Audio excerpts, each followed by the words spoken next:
Hi guys, so some of you have been asking for a free-to-play guide on which units to pull for. Don't worry, I'm going to zoom in on these images. Now in terms of the order the units are going to release in, I'm just using the Taiwanese release schedule in order to give us a rough estimate which units will release when, but nothing is confirmed. This order is most likely to change, so just please keep that in mind.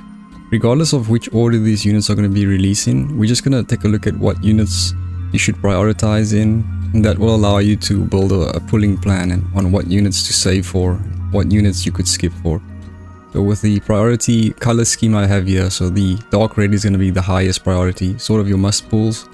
The lighter red will be units you should be going for, but maybe not quite to the 180 pull pity. The orange is for units that you can give a go, try a couple of pulls. If you don't manage to get them, then you just let the unit go and take a skip there. And then the yellow will be your lowest priority, sort of your skippable units. Usually the units that you should skip. Just because of the color scheme doesn't mean that a unit is strong or not. It's just a guideline for free-to-play players. So it doesn't mean that a unit is good or bad per se. So just looking back at previous units we had, I'm pretty happy with the pull priority I had for the previous units. Although I did mark Lutfi down from a must pull, yeah, because I did go all the way to pity for Lutfi, and that hurt my account quite a bit. So I think that may have been a one I got wrong there. But still, Lutfi's up there as a solid unit. And then we've had Inanna come out. And then we've had Rico come out as well. Marcille's come out. So we're currently at Falin over here. But just quickly about Marcille. So I've got Marcille marked in yellow. I am a fan of Marcille. I think she's a really cool unit. This isn't to say she's bad. The reason I've have her as a low priority here is just because of Samantha SP, who's not too far away. So again, as free-to-play players, we have to be selective about what we pull for. We can't get everything, so we have to make a sacrifice somewhere. And Marcille, unfortunately, we're gonna need to save up these pulls in order to pull for Samantha SP. She is a limited time only unit though, so maybe you could argue that she should be a little bit higher there. Try a few pulls. I did try about 20 pulls on Marcille. I didn't get her, so I just had to accept that and take a skip on Marcille. I think she's a fun, strong unit as well in terms of her AoE damage. And then next up, we're going to be getting Falin. And as a free-to-play player, I really hope that you can get Falin for your account. I think it's a high-value unit to have as a free-to-play player, because she's going to be very useful for you to clear very difficult boss stages, very difficult content stages. At rank 3, she's going to make your team very difficult to beat. So I have Falin as kind of a try your luck, try a few pulls on her and hopefully you can get her. Otherwise you could skip. But I think Falin is also a unit that it's kind of relative about whether or not to pull for her, because it depends if you have or if you don't have other support units. There's also been a debate between Falin versus Credenza, which one should I pull for? And they're both very different units. Credenza, I like to refer to her as the support unit that's going to increase your team's attack. And then Falin is the one who's going to decrease the amount of damage that your team takes. So they do very different things. They both provide energy. Falin is going to provide energy in AoE area. Credenza only has single target, but she is giving more energy, Credenza. And then Credenza beats Falin in terms of cooldown reduction. And Falin will beat Credenza in terms of damage reduction and shielding, etc. But you can see they're both very different units. But I would put Credenza above Falin in terms of priority. So if you do want to pull for Credenza, you might need to save these pulls for Credenza. We'll talk more about it in just a minute. But I'm definitely going to try a couple of pulls on Falin, and hopefully I don't have to go to 100 pulls in order to get her. Even though I say she's strong, it is only going to be limited stages every now and then when you come across really difficult content. A limited amount of stages where you're actually going to use her, otherwise you might not even use her that much for other normal content. And then some of you guys have been saying that Parsifal's up next. So yeah, again, I'm not confirming any of the order here. It's all subject to change. I don't know what order it's going to be in. But Parsifal is another one of the Union units. Very solid unit in terms of his physical AoE damage. He's also very tanky. He likes to, I think he converts debuffs, and so he can help your team if they have debuffs on them. But you know, there are multiple ways of reducing debuffs anyway. I think is a very solid unit, and if you're wondering why I'm going to be skipping Parsifal, it's got nothing to do with his strength, it's just a personal preference. But I do think he's a solid unit. And that's maybe hovering between, you know, medium to high priority. Also depending on what type of team you're going to be building Parsifal in. But I don't think it's not going to be the end of the world if you do miss him, because there are alternative units that can do AoE damage. So now we move on to Credenza. And like I mentioned, she's going to enable your team to do a lot of damage. She's going to enable your team to cast more skills, just unleash their full potential. A lot of you guys have really cool ideas of how you're going to use her to empower units like Samantha SP to just keep spamming big AoE or big damage attacks. She does have a little bit of a complex kit. You do have to kind of learn a lot about her and kind of finesse her as you play along, whereas Falin is more of a plug and play type of unit.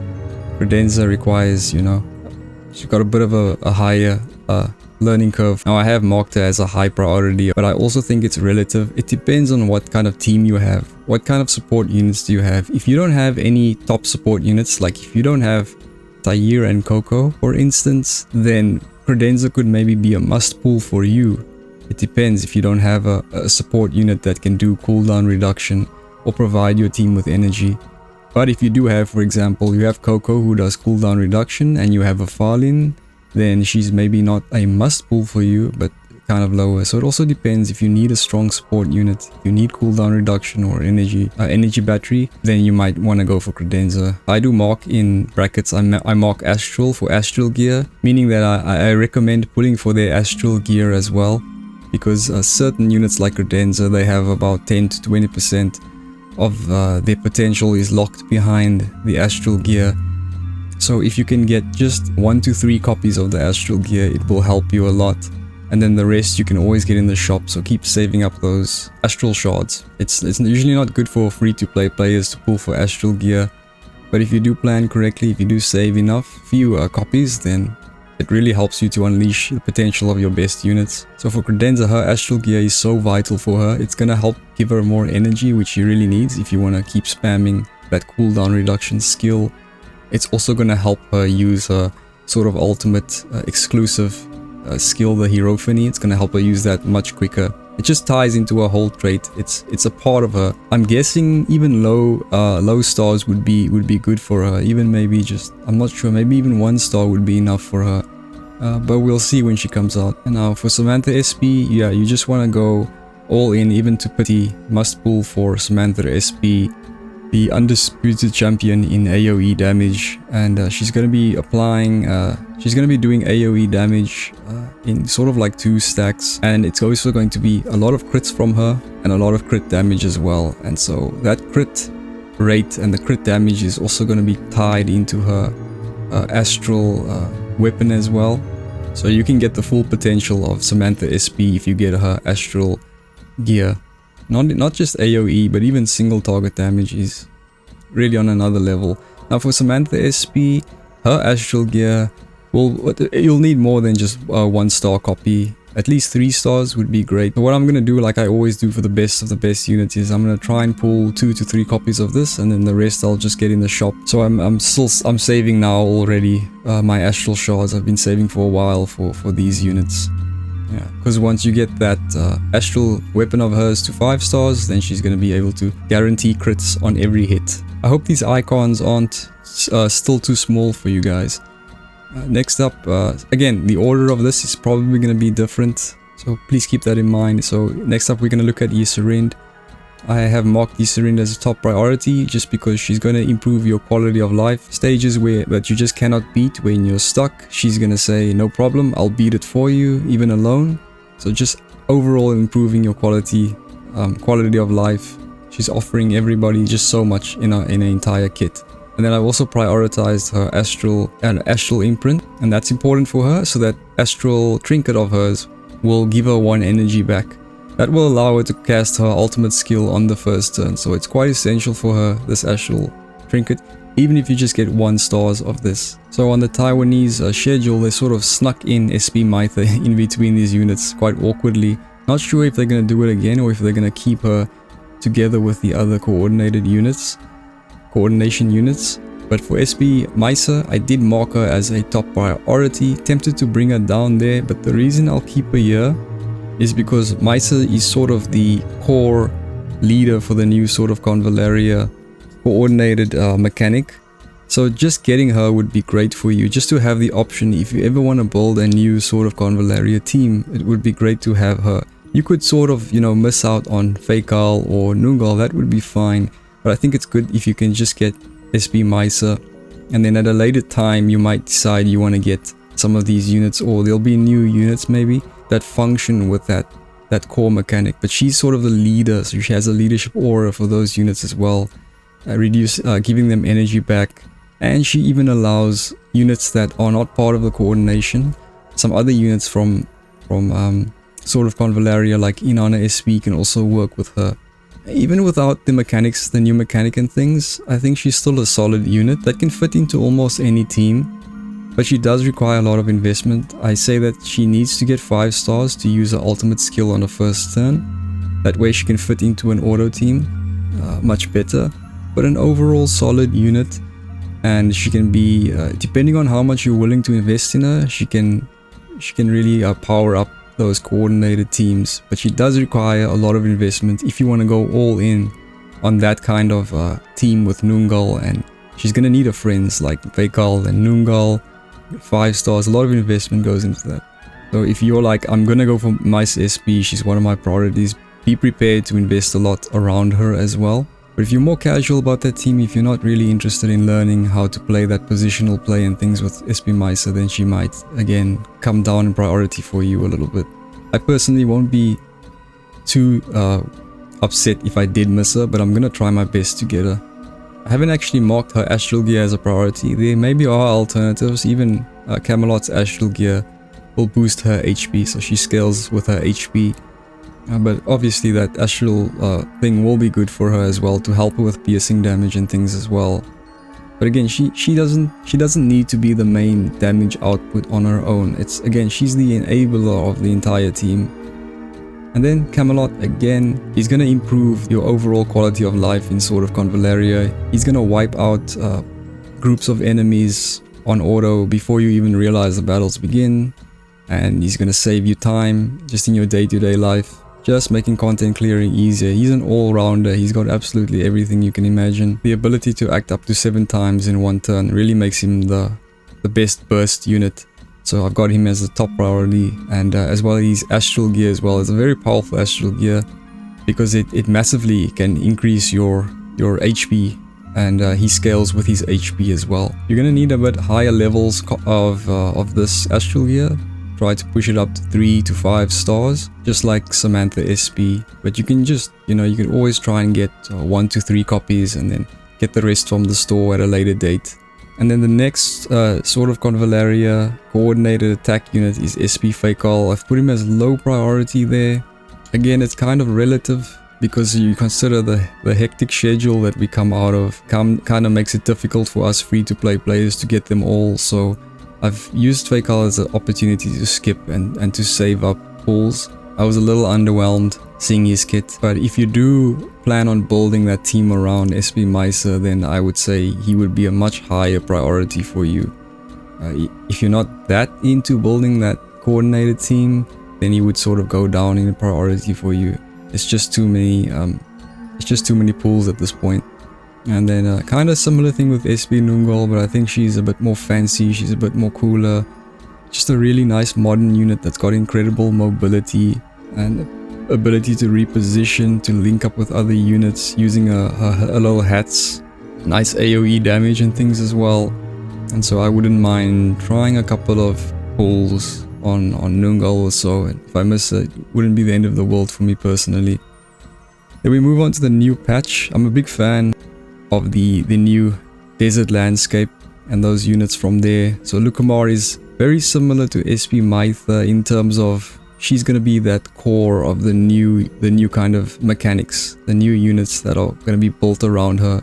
So again, you want to get her, and if you miss some of the others, it's not that bad, but you definitely want to get her so that you have the option later to maybe build a team around these new element units and the liberation mechanic that she brings as well. So just like SP Misa, she has very good leadership aura for this camp. And then she's going to enable this new liberation mechanic where you can liberate some of your skills and unleash them a little bit more. And on her own, she's just phenomenal. Amazing damage that she does, single target damage and AoE damage. Very good positioning around the map. And so yeah, for some of those reasons, I've marked her as a must pull. And then some units that are going to function underneath Lucamar is going to be Pochi. I like Pochi. I like that she has multiple different stacks of damage over time. Very aggressive DOT. Also, she's got amazing amount of dodges as well. Forgot the numbers. 5 to 7 dodges or something in one down. I can't remember. But for those of you who are a fan of damage over time and cool gimmicks and stuff, Pochi, there's so many cool things you'll be able to do with a unit like this. So I'm definitely going to try a couple of pulls there on Pochi and hopefully get her. Sham, I've marked him as a bit of a more, as closer to a more priority for Sham over here. Sham's, just because he's just the ultimate modern unit. He comes with all the new features that you would want to see in a new unit. He's got incredible mobility as well, or ability to position across the map. Similar to Lucamar, he can fly across the map on his first turn. Do a semi AoE damage to enemies, but mostly he's about single target attacks, and he's kind of the counter attack master. So he invites, he provokes people to attack him. So he'll jump to a group of enemies, provoke them, and then they'll all strike him, and then he will absorb damage. He'll strike all those enemies back, doing a lot of counter attacks in one turn. Very big single target damage that he's doing, and just a really cool unit.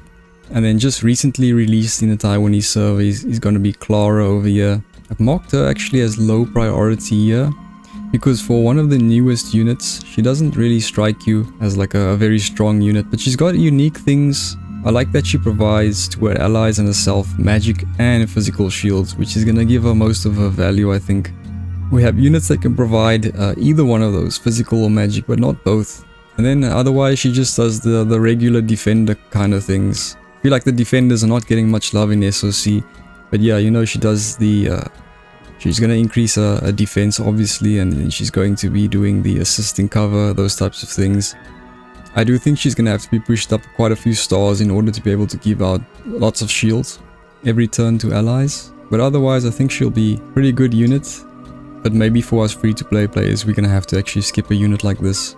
Still far down the line, so we'll figure out more about Clara. Maybe she'll move up, as well as some other units as well. But again, all these units, the order of the release is all subject to change. I hope that this can help you plan a little bit better. Let us know if there's anything else we should rather change for us free-to-play players in terms of the priorities. But good luck with your pools, guys, and enjoy.